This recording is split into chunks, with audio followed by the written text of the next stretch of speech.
verse 18. I like the way we are going today. That which has form is not real. Only the formless is permanent. Once this is known, you will not return to illusion. So that which has form is not real. Real from which perspective?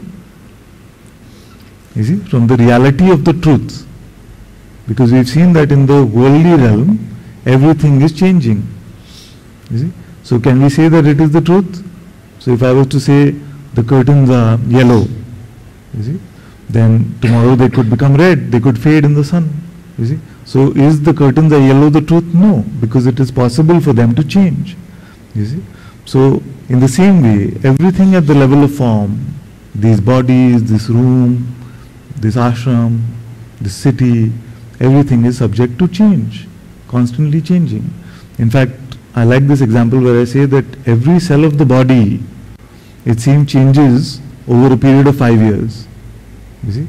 So we say, I have had this identification with this body forever, or as long as I have lived. You see, it is not true, because there is nothing in common between this which is here now and that which was here 5 years ago. You see, those cells have all dropped off, all gone. These are all new cells. You see, so this form is changing. All forms we see is changing. And that is why attachment is a folly, you see. Attachment is a folly because this is the realm of change. To attach means to say that this is mine and should not change. It should always be like this. So we get attached to someone or something being a certain way. You see? So that when the change comes, and it is bound to come, you see, then that gives suffering. You see? To presume that which is the ever-changing, for that to be a constant is a folly. You see? To see that this realm is constantly changing, you see, is to see that this realm is ultimately unreal. So you don't have to go about labeling everything and meeting your friend and saying, hey, you are not real, not like that. You see? But just to know inwardly that we are we are experiencing this ever-changing realm.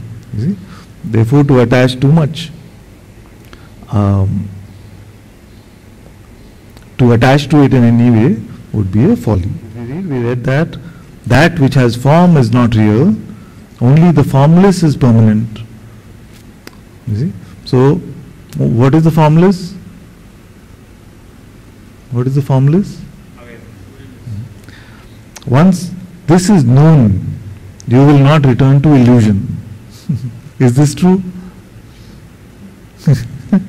So you know this now. Do you know this? How many know this? Not just mentally, but really know this. You see? But will you return to illusion? Yes. I have not seen so much enthusiasm for returning to So how can that happen? Because there is this power of pretend, you see.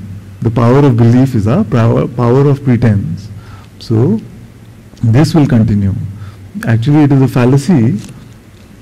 Not that the sage was speaking something which is a fallacy, but it is a popular fallacy in India especially, where we feel like the moment of self-recognition is the end of all spirituality, you see. And we feel like, oh, I had that awakening experience and now I cannot be bound, and that concept itself becomes the bondage. You see, it becomes a spiritual ego. It becomes a specialness. You see. So that is why I say that in spite of these moments of recognition, which can become clearer and clearer, you see, you will find that the false conditioning will still try to lure you away. Come with me. You see. But what I would like to say is that once this is known as the truth, you see, then the tree of the false conditioning has been shaken to a large extent, and as deeper and deeper this knowing goes, the seeing of itself goes, then this realm of illusion, this realm of belief in the pretense starts to seem more and more impossible to get to. You see, so when the sage is saying, once this is known, he is not talking about the glimpse of it or the awakening experience. He is talking about that being known more than anything phenomenal being known. The reality of who we are is known to such an extent, much more than any concept about some phenomenal appearance can be known. Once that becomes our knowing, then the false cannot hold any power over us. That is why one of my favorite examples, and I know I belabor it sometimes, is the example of if our belief was that the sun comes from the west, you see, and then someone comes and tells you, no, it's not true, it's just a concept that you have, you must go and check, which is a self-inquiry experience, you see. So when you go and check, you see it comes from the east, you see. So this is a glimpse of reality, but the mind still has potential for doubt here. It will say, okay, maybe only today it came from the east, you see. It's saying, maybe right now I'm awareness because I'm in Satsang, I'm sitting with you. We hear these things, isn't it? But when I go out of the Satsang hall, I no longer am awareness.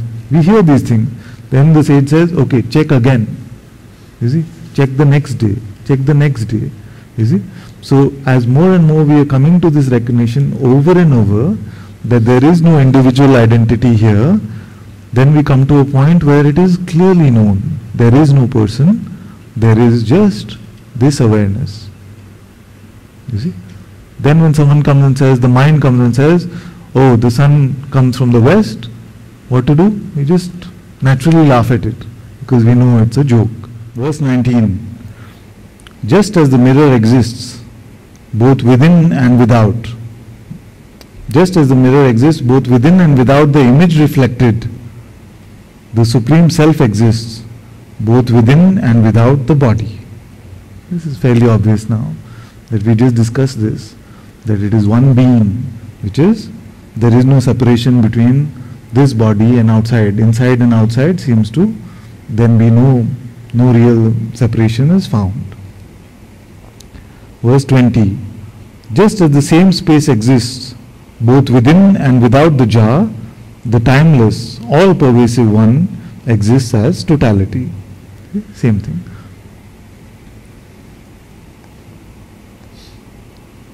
Oops.